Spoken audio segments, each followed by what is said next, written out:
नमस्कार, आवाज येतोय का? ओके. इथे खूप मोठा भव्य दिव्य असा राज्याभिषेकाचा सोहळा पार पडतोय आणि महाराजांनी खूप मोठी जबाबदारी माझ्यावर सोपवले. आपण इतिहासाचा अभ्यास खूप केला, खूप म्हटलं तर खरं तर चौथीच्या पुस्तकाबाहेर केलाच नाहीये. तर महाराजांनी एक जबाबदारी सोपवले की फक्त इतिहासाचा अभ्यास न करता या इतिहासाचा वापर आपण वर्तमान काळात कसा करू शकतो ते या आपल्या सगळ्या श्रीच्या सगळ्या शिलेदारांपर्यंत पोहोचवायचंय. आणि मी पण एक महाराजांचा मावळा म्हणून, शिलेदार म्हणून या गोष्टीसाठी इथे आलेलो आहे. मी नेहमी विचार करायचो जेव्हा महाराजांचा राज्याभिषेक चालू असेल आणि महाराज जेव्हा त्या सिंहासनाकडे चालत असतील तेव्हा त्यांच्या मनामध्ये काय विचार असतील.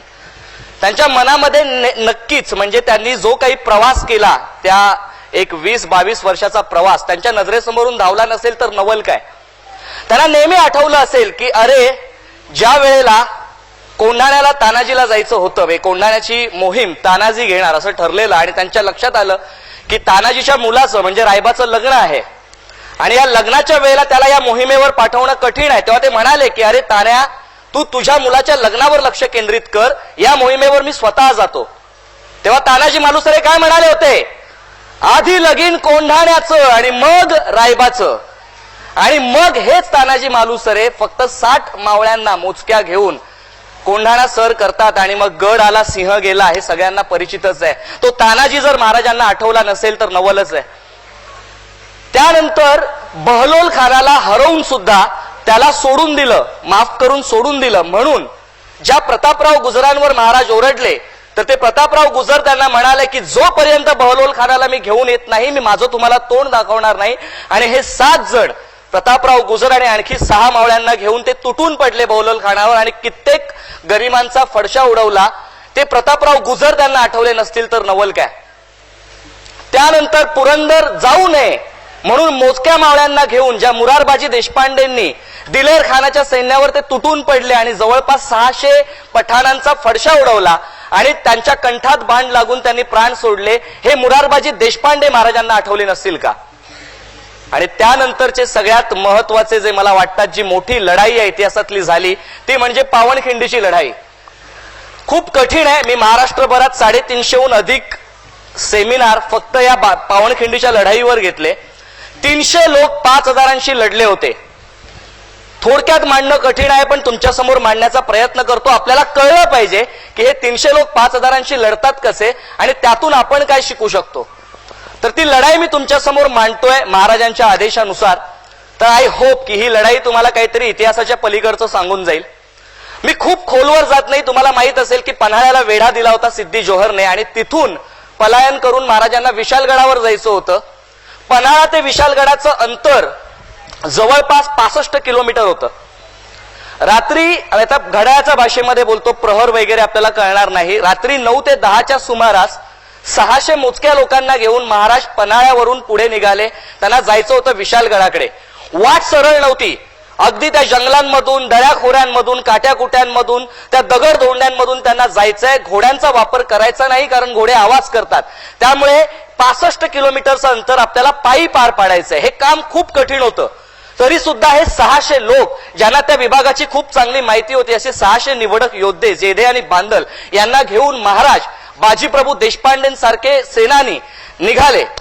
आता 52 किलोमीटरचा प्रवास करून हे सगळे लोक सकाळी 6च्या सुमारास, 6 ते 7च्या सुमारास पावनखिंडीपर्यंत पोहोचले. आणि हेरांमार्फत त्यांच्या कानावर बातमी आली की सिद्धी जोहर बरोबर असलेला आणखी एक सरदार सिद्धी मसूद 5000चं सैन्य घेऊन तिथे येतोय. आता त्यामध्ये 2500ची घोडदळ आहे आणि 2500ची पायदळ आहे. याचा अर्थ या 5000च्या सैन्याला सामोरं जाणं, उघड्या मैदानात सामोरं जाणं कठीण होतं. आता 13 किलोमीटरचं अंतर उरलेलं, पण हा 13 किलोमीटरचा जो काही प्रदेश होता हा सगळा प्रदेश मैदानी प्रदेश होता. उघड्या मैदानामध्ये 600 लोक 5000 लोकांशी लढू शकत नाही हे विधिलिखित होतं. त्यावेळेला बाजीप्रभूंनी मोठा धाडसी निर्णय घेतला. ते महाराजांना म्हणाले, महाराज तुम्ही 300 लोकांना घेऊन पुढे व्हा, तुम्ही निघा. किती 13 किलोमीटर अंतर आपल्याला जायचंय. 13 किलोमीटर अंतर जायला 1 प्रहर म्हणजे 3 तास लागतील आणि ही आमच्यासाठी T20ची मॅच आहे. आम्ही ती खेळू. भले आम्ही दमलोय, भले थकलोय, काल आम्ही किती वाजता जेवलो आम्हाला आठवत नाहीये, आम्ही उपाशी आहोत, पण महाराज मी तुम्हाला एक वचन देतो, जोपर्यंत हा बाजी आणि हे 300 लोक खिंडीच्या समोर छातीचा पर्वत करून उभे आहेत, एकाही गनिमाला ही खिंड ओलांडून देणार नाही. महाराज तुम्ही खुशाल निघा. महाराजांना ही कल्पना तितकीशी आवडली नव्हती, तरी सुद्धा या सगळ्यांच्या विनवण्यांना शरण येऊन महाराज 300 लोकांना घेऊन पुढे निघाले आणि हे 300 लोक तिथे लढायला सज्ज झाले. विचार करा, समोरून 5000 लोक येत आहेत. हे ताज्या दमाचं सैन्य आहे. ते लोक थकलेले नाही आहेत, हे लोक थकलेले आहेत आणि या थकलेल्या अवस्थेत त्यांच्याशी लढणं म्हणजे अख्खाच्या अख्खा समुद्र अंगावर घेण्यासारखं आहे आणि हे कठीण काम होतं. मग आपण गनिमी काव्यावर येतो. ऑब्व्हियसली बाजीप्रभूंची रणनीती काय असेल? हे 300 लोक ती खिंड लढवणार आहेत 3 तासासाठी. काम सोपं नाहीये. आता ही रणनीती आखायला सुरुवात झाली. करायचं काय? 300 लोकांपैकी 100 लोक खिंडीच्या तोंडाशी उभे राहतील. कारण समोरून जरी 5000 लोक येत असतील, खिंड निवडण्याचंच कारण काय आहे तर त्या खिंडीतून 5000 लोक आरपार जाऊ शकत नाहीत. त्यांना 1-1, 2-2, 3-3 करूनच जावं लागेल. याचा अर्थ 5000चं सैन्य एकत्रित हल्ला करू शकत नाही, तितकी जागा तिथे नाहीये आणि युद्धाची नीती तशी नसते. याचा अर्थ 5000तले पहिले 1000 लोक समोरून अंगावर येणार आहेत आणि त्यांना अंगावर घेण्यासाठी खिंडीच्या तोंडाशी 100 मावळे उभे आहेत आणि त्यांच्या समोर त्यांचा म्होरक्या उभा आहे, ज्यांचं वय 45 ते 50 वर्ष, बाजीप्रभू देशपांडे. 2 हातांमध्ये 2 तलवारी, ज्यांना दांडपट्टे म्हटलं जातं. ही तलवार 6.5 किलोची, ही तलवार 6.5 किलोची. 13 किलोचं सिलेंडर उचलून लढण्यासारखं होतं. 3 तास कंटिन्युअस लढायचंय. 3 तास सातत्याने लढणं हे काम सोपं नाहीये मित्रांनो, ते पण अशा थकलेल्या अवस्थेमध्ये. तरी सुद्धा बाजीप्रभू आणि 100 लोक उभे आहेत. स्ट्रॅटेजी अशी आहे की एक मावळा 10 जणांशी लढणार.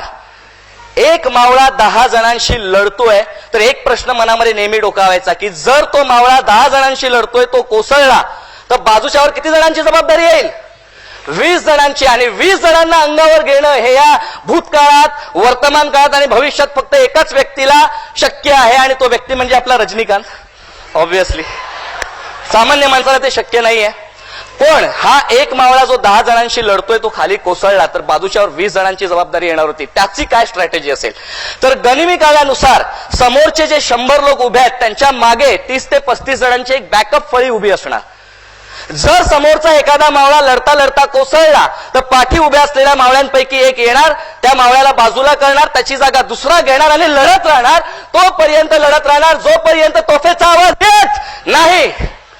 कारण वचन दिलंय महाराज, जोपर्यंत तोफेचा आवाज येत नाही यमाला सुद्धा मला नेण्याची परवानगी नाहीये. आणि मग ती लढाई सुरू झाली. सकाळी 9ला सुरू झालेली लढाई.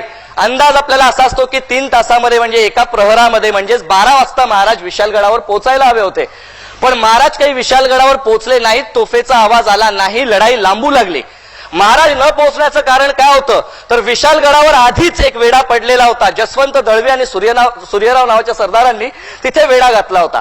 याचा अर्थ विशालगडावर जायचं तर हा वेढा फोडला पाहिजे. आणि आता हे 300 लोक जे महाराजांबरोबर गेलेत ते 65 किलोमीटर चालून गेलेले आहेत. ते आणखी थकलेत.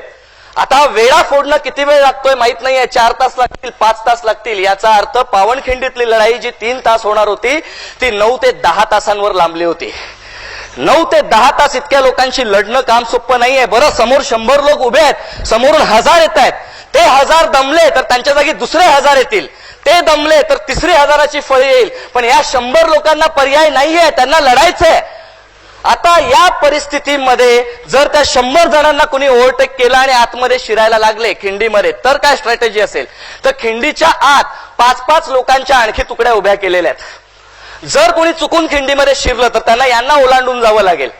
आणि या 5-5 लोकांच्या ज्या तुकड्या उभ्या आहेत त्यांना सपोर्ट करण्यासाठी, त्यांना सपोर्ट पुरवण्यासाठी, सहाय्य पुरवण्यासाठी त्या खिंडीच्या टोकावर वर कडेला दोन्ही बाजूला 2 तुकड्या उभ्या आहेत जे वरून दगड, धोंडे, भाले मारून त्यांना सपोर्ट करणार. आणि यदा कदाचित या सगळ्यांना ओलांडून जर कोणी आरपार गेलं तर खिंडीच्या पाठीमागे आणखी 50 ते 60 लोक उभे आहेत. याला म्हणतात चक्रव्यूह. हा चक्रव्यूह तोडून जाणं त्या 5,000 काय 10,000 लोकांना पण शक्य होणार नव्हतं त्या जागेमुळे आणि या लोकांच्या स्ट्रॅटेजीजमुळे. आणि मग युद्ध सुरू झालं. सकाळी 9ला सुरू झालेलं युद्ध 1 वाजतोय 1:30 वाजतोय, म्हणजे 1:30 प्रहर झाला तरी युद्ध थांबत नाहीये. सिद्दी मसूद वैतागला. अरे यांना थांबवायचं कसं? हे जे 300 लोकांचं वादळ या खिंडीमध्ये उठलेलं आहे, यांना ओलांडून जाणं या जन्मात आपल्याला शक्य नाहीये. काय करावं? तो खूप विचार करत होता आणि त्याच्या लक्षात आलं की या सगळ्यांचा म्होरक्या म्हणजे लीडर बाजी प्रभू आहे. 2 दांडपट्टे घेऊन तो लढतोय. जर याला आपण मारलं तर बाकीचे लोक आपोआपच पळ काढतील अशी त्याची समजूत होती. म्हणून त्याने शक्कल लढवून एक बंदूकधारी बोलवला. आता हा बंदूकधारी त्याने एका बाजूच्या टेकडीवर उभा केला. त्यावेळेला बंदुका होत्या, इंग्रज होते तर बंदुका होत्या. बऱ्याच जणांना हा प्रश्न पडतो बंदूक कुठून आली? ऑब्व्हियसली AK-47 नव्हत्या. तर तो बंदूकधारी आला, बाजूच्या टेकडीवरून त्याने नेम धरत होता. तो म्हणत होता सिद्दी मसूद वो बाजी प्रभू को खत्म कर, वो खत्म तो लढाई खत्म. आता तो बंदूकधारी त्या टेकडीवरून बघतोय वेड्यासारखा त्या 300 लोकांना लढताना. तो सिद्दी मसूद त्याला विचारतोय हुआ क्या, खत्म कर बाजी प्रभू को. तर तो बंदूकधारी त्याला म्हणतोय अरे मैं उसको मारूंगा लेकिन पहले मुझे ये तो बताओ कि इसमें बाजी प्रभू है कौन. अरे सगळेच बाजी प्रभू वाटतायत, सगळेच एखाद्या लीडर सारखे लढतायत, नेत्यासारखे लढतायत, यामध्ये बाजी प्रभू कोण आहे? आणि मग त्याने जे वर्णन केलंय बाजी प्रभूंचं, लक्षात ठेवा हे वर्णन त्या इतिहासाला दर्शवते त्या लढाईमध्ये काय झालं असेल. त्याने काय वर्णन केलं असेल? जो सबसे ज्यादा लाल हुआ है ना वो बाजी है. जो सगळ्यात जास्त लाल झालाय तो बाजी आहे. त्याच्या डोक्यापासून पायापर्यंत जखम व्हायला जागा उरलेली नाहीये. जो रक्तबंबाळ झालाय तो बाजी आहे, त्याला मार. आता त्याने बघितलं त्यांच्यामध्ये एक माणूस दानपट्टे घेऊन लढतोय जो लाल बुंद झालेला आहे, रक्ताच्या थारोळ्यामध्ये तरी लढतोय. त्याने अचूक त्याला हेरलं, नेम धरला. ती गोळी त्यांच्या बाजीप्रभूंच्या छातीमध्ये शिरली. बाजीप्रभू एका क्षणात खाली कोसळले. ते खाली कोसळले, डोळ्यासमोर अंधार आला. त्यांना कळलं की हा मृत्यू आहे. एका क्षणासाठी त्यांना तो मृत्यू दिसतोय आणि दुसऱ्या क्षणाला त्यांना आठवलं की अजून तोफांचे आवाज आलेले नाहीयेत, अजून माझे राजे गडावर पोहोचलेले नाहीयेत. मला मरण मान्य नाही, मला उठावं लागेल, लढावं लागेल. ते पुन्हा उठलं, पुन्हा लढायला लागले. एवढी गोळी लागून सुद्धा, इतक्या जखमा होऊन सुद्धा पुढचे तब्बल 1, 2 नाही 4 ते 5 तास बाजी प्रभू लढत होते. तोपर्यंत लढत होते जोपर्यंत तोफेचा आवाज येत नाही. आणि शेवटी तोफांचा आवाज आला. बाजीप्रभूंना कळलं माझे राजे गडावर पोहोचले. ज्या गोष्टीसाठी मी इथे लढत होतो ती गोष्ट संपन्न झालेली आहे. माझं आयुष्य कृतार्थ झालेलं आहे. आता मला मरण स्वीकारावंच लागेल. बाजूला इतका वेळ जो मृत्यू उभा होता त्याला ते म्हणाले असतील जा रे बाबा आता घेऊन जा. ज्या कामासाठी मी इथे उभा होतो ते काम झालंय. माझे राजे गडावर पोहोचलेले आहेत. आणि या घटनेनंतर सिद्दी मसूदचं 2,500 घोडदळ, तिथे जे कोणी शहीद झालेले मावळे होते, बाजीप्रभू होते, त्यांच्या अंगावरून गेलं. जेव्हा बाजीप्रभूंना घेण्यासाठी हे लोक आले, बाजीप्रभूंचं शरीर अखंड सापडलंच नाही. तुकडे झाले होते शरीराचे. काय म्हणायचं या वेडेपणाला? काय म्हणायचं या वेडेपणाला? आणि माणूस करूच कसं शकतो असं? सकाळी 9ला सुरू झालेलं युद्ध संध्याकाळी 6 पर्यंत चालतं आणि हे लोक लढत राहतात, कसं शक्य आहे? तर बॉस, मी विचार केला आणि मला एक गोष्ट जाणवली. आपण नेहमी जे ध्येय ठेवतो ना त्याच्या समोर असलेली कामगिरी आपली नेहमी कमी पडते. मी म्हणतो मी खूप केलं, पण जेव्हा जेव्हा मी म्हणतो मी खूप केलं तेव्हा बाजीप्रभूंना आठवा आणि आपल्याला कळेल आपण काहीच नाही केलं आपल्या आयुष्यामध्ये. मग एक गोष्ट मी या बाजीप्रभूंकडून शिकलो, तानाजींकडून शिकलो, प्रतापराव गुजरांकडून शिकलो की तुमचं ध्येय जे आहे त्याच्या वरचढ जेव्हा तुमची कामगिरी होते तेव्हा आणि तेव्हाच तुम्ही यश प्राप्त करू शकता. आपल्या ध्येयाच्या वरचढ कामगिरी दाखवा. बरं, हे उपाशी होते, थकलेले होते, यांच्याकडे शस्त्र नव्हती समोरच्या इतकी, तरी सुद्धा ते लढले. त्यातून मी एक गोष्ट शिकलो आणि जी आपण सगळ्यांनी शिकावी की आपल्याकडे काय नाहीये याकडे लक्ष देऊन रडण्यापेक्षा जे आहे त्याचा उत्कृष्ट वापर करा आणि यश खेचून आणा. आणि जी तिसरी महत्वाची गोष्ट जी मी या लढाईमधून शिकलो आणि जी आपण प्रत्येकाने शिकावी, जोपर्यंत शेवटच्या श्वासापर्यंत लढून होत नाही हार मानू नका. कारण लढण्याचा इतिहास आमुचा, हरणे माझ्या रक्तात नाही, जोवर मैदानात उभा मी जिंकणं नियतीला शक्य नाही. तर हे असे असंख्य मावळे, असंख्य सरदार, मला असं वाटतं महाराज जेव्हा या सिंहासनाकडे चालले असतील त्यांच्या मनामध्ये एक गोष्ट असेल की या सिंहासनाचा पाया आहे ना या सगळ्या लोकांच्या बलिदानाने बनलेला आहे. आणि जेव्हा ही परिस्थिती उद्भवली, आता राज्याभिषेक पार पडणार आहे, सगळ्यात मोठा शत्रू शिवाजी महाराजांचा होता औरंगजेब. मला असं वाटतं आपल्या आयुष्यातलं सगळ्यात मोठं यश काय असेल की आपल्या शत्रूने आपलं कौतुक करावं. तर जेव्हा त्याला कळलं की शिवाजी महाराजांचा राज्याभिषेक होतोय, म्हणजे आता शिवाजी सम्राट होणार, तेव्हा त्याच्या अंगाचा तिळपापड झाला. कारण मी ज्याला पहाड का चुहा म्हणायचो, आज त्याने माझ्या सिंहासनाचे खिळे सैल करून टाकलेत, माझं सिंहासन खिळखिळ करून सोडलंय. हा औरंगजेब आपल्या शहजाद्याला आणि आपल्या सगळ्या सरदारांना सांगतोय शिवाजी काय आहे ते मी बोलणार आहे, आणि मग इथे शिवाजी महाराजांचा राज्याभिषेक पार पडणार आहे. औरंगजेब काय सांगतोय बघा. शत्रू महाराजांचं हे कौतुक करतोय म्हणजे आपण कुठल्या मातीत जन्म घेतलाय बॉस. तर औरंगजेब शिवाजी महाराजांबद्दल काय बोलतोय. यह सब फिजूल है शहजादे, चंगेज और तैमूर के खून ने कभी शिकस्त नहीं देखी, मगर आज तंजौर से लेके कंधार तक सारे हिंदुस्तान को मुगलिया सल्तनत में शामिल करने का ख्वाब देखने वाली ये महाबदौलत आज ये क्या देख रही है. शिवाजी हमारे नजरों के सामने हमारे सल्तनत की तामीर कर चुका है. हमारे लाखों के फौजों के सूबेदारों को शिकस्त देके उधेड़ के रख दिया है उसने. ये हमारे मिर्जा अमीर गुलाबराव अबू तालिब शाइस्ता खां साहब.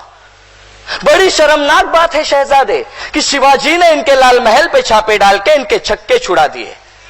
यह तो तकदीर के बड़े सिकंदर थे कि जान बच गई, सिर्फ 3 उंगलियों पे समझौता करना पड़ा. ये सूरत के खूबसूरत इनायत का बहादुर शिवाजी जब सूरत में आया तो दुम दबा के भाग गए. ये जोधपुर के महाराजा जसवंत सिंह राठौड़ मराठों के जख्म के वार इन्होंने अपने छाती पे नहीं बल्कि अपने पीठ पे खाए. यह हबशी फौलाद खां जिसकी हथेली पे मिठाई रख के शिवाजी आगरे के कैद खाने से फरार हो गया, सभी मंसूबों को खाक में मिला दिया इसी फौलाद खां ने. लश्कर के साथ मैदान छोड़ के भागने वाले एकर तलब खां, ये रसूल बेग रोजबानी, ये मीर आतिश तरबियत खां, खाजा बहादुर का कुकलताश, बूंदी नरेश भाव सिंहाड़ा, ये रणमस्त खां, ये केसर से सैयद मुनव्वर खां, तमाम राजपूत बुंदेल पठान अफगानी तुर्क, इन सबको शिवाजी ने शिकस्त दी. एक बात कहूं शहजादे, शायद आप कभी समझ ही नहीं पाओगे, लेकिन औरत गाना नाच शराब शिवाजी को कभी मालूम ही नहीं. शिवाजी ने मजबूत किले बनाए, मजबूत जमीर के लोग तैयार किए. हिंदुस्तान की हर एक चीज हम खरीद सकते हैं, लेकिन मराठों ने कभी अपने आप को बिकने नहीं दिया. हमने लाखों की जहांगीरों की लालच दिखाई, लेकिन जाबाज मराठों ने उस पर थूक दिया. मराठे रुकते नहीं, थकते नहीं, मराठे झुकते नहीं, मराठे बिकते नहीं. हाँ, शिवाजी मगरूर है, दगाबाज है, लेकिन उसका चाल चलन दूध की तरह साफ और बुलंद मीनार की तरह उसकी सिर उठाई आसमान को छू रही है, इसमें कोई शक नहीं शहजादे. हम खुशनसीब बड़े कि हमें दुश्मन मिला, वो भी शिवा जैसा. Thank you so much. आणि राज्याभिषेक सोहळा आपण सगळ्यांनी अनुभवूया. Thank you, thank you, thanks a lot.